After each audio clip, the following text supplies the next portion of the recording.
Odyssey app and listen anywhere with News Radio WRVA. Join the conversation. Find Rich Herrera on Facebook at Rich for America. This is Richmond's Morning News with Rich Herrera on News Radio WRVA.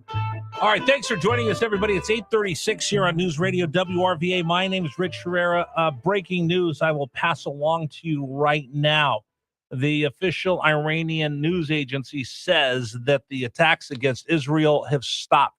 They're going to go back to this ceasefire. This is moments after Donald Trump sent out another missive demanding that Israel and Iran stop shooting each other. So Iran's going to hold up their end. They said, that's it. We're done. We fired back in retaliation for Israel attacking Hezbollah. So they attacked Hezbollah. We're attacking Israel. Donald Trump says, hey, both of you knock it off right now. And Iran has said, okay, we will capitulate to the president's wishes. The fighting against Iran will cease immediately. So we'll keep an eye on whether they keep their word on that or anything else in the response back from Benjamin Netanyahu and Israel. We'll keep an eye on that for you this morning here on Richmond's Morning News. Okay, second thing I wanted to bring up this portion of the show is the UFC fight that they're going to have on the White House lawn. So they've already put up the facade. They put up the construction's been going on. The scaffolding, the lighting, the sound. It's a two big semicircles connected over the top, which will make up the infrastructure for the fight on the south lawn of the White House for UFC 250, in conjunction with all the celebration that you have at the White House for the 250th birthday of America. Controversial? I don't know. Is it? The Octagon being in the people's house. I know there's a lot of people that have rolled their eyes at it. I know there's a lot of people that think it's beneath the dignity of the United States of America. I know there are a lot of people that are pushing back against it simply because it's Donald Trump. And I've thought about this quite a bit. Now, full disclosure, I never worked for UFC, but I did work for Bellator, which is one of their competitors. So I traveled the country. I don't know. I didn't know anything. I knew less than anything about MMA. Nothing. Didn't watch it. Didn't know anything about it. What had happened was WFAN in New York needed someone to cover a fight. It was a boxing match. And they didn't have anybody they could send. So they called and said, hey, Rich, I know you're a talk show host, but can you go be a reporter for us? I'm like, you're going to send me to a fight? Sure, I'll go. And that started me working with this promotions company. So I did the first fight. They go, wow, you did a great job. And they wanted me to call in a bunch of different radio stations to get them to promote the fight on pay-per-view. So I did pretty well at it. They go, hey, Rich, we'd like you to become our pool reporter covering some boxing matches, and we want you to go on the road for the big tentpole events for this MMA outfit. I'm like, I don't know anything about MMA. They go, you just have to stand there and do an interview. So just like when Tony Schiavone was with us last week, the wrestling announcer, I just go, hey, tell me about the fight. And I'd stick my microphone in their face and I'd just, do the little interview. And all of a sudden I'm like traveling around once a month to these big fights for this MMA outfit. So I got to learn more about the fights. I got to learn more about MMA. I had to in order to keep doing this little gig.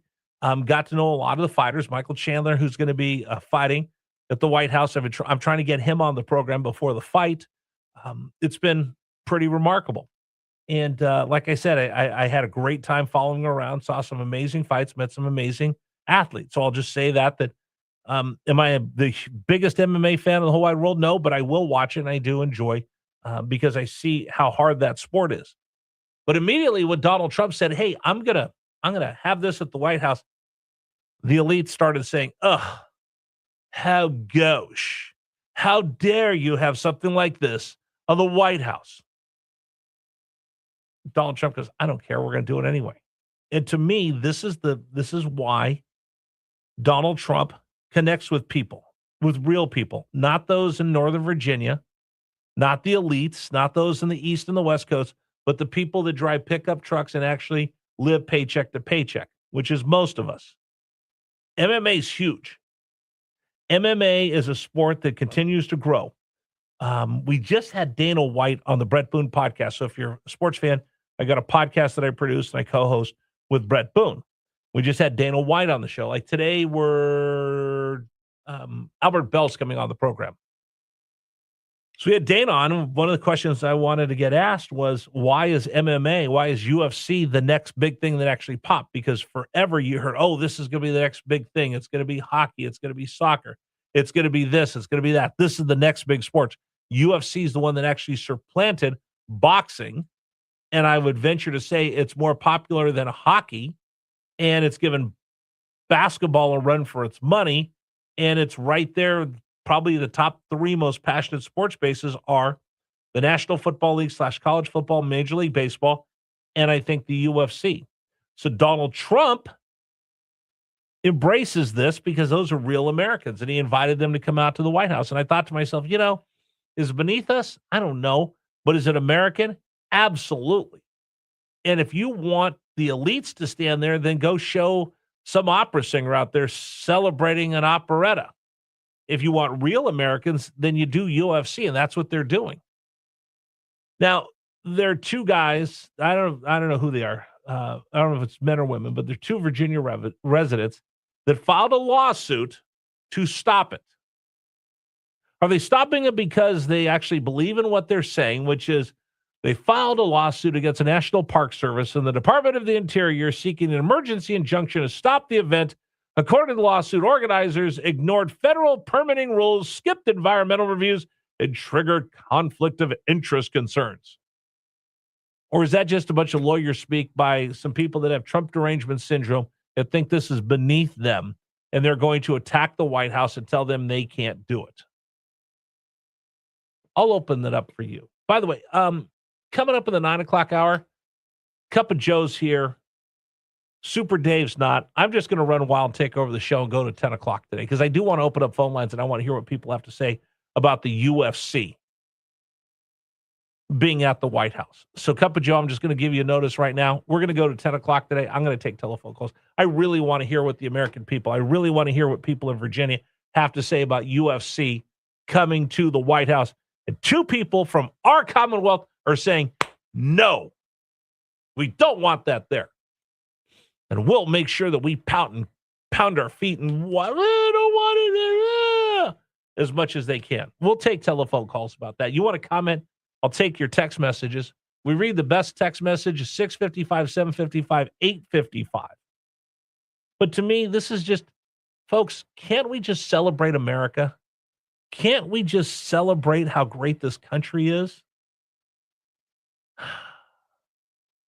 I do want to talk about this with you coming up after the top of the hour. So I'm gonna blow off everything else because we did it Friday. I'll do it again. I want to take your telephone calls about that. So think about it. Is it good or bad to have the UFC hold a fight on the White House lawn? Would anybody else have the guts to pull that off? Or is Donald Trump just trashing the place, making it into the Trump Taj Mahal? Because that's the other thing I hear quite a bit. 833-804-1140, James River Air text line.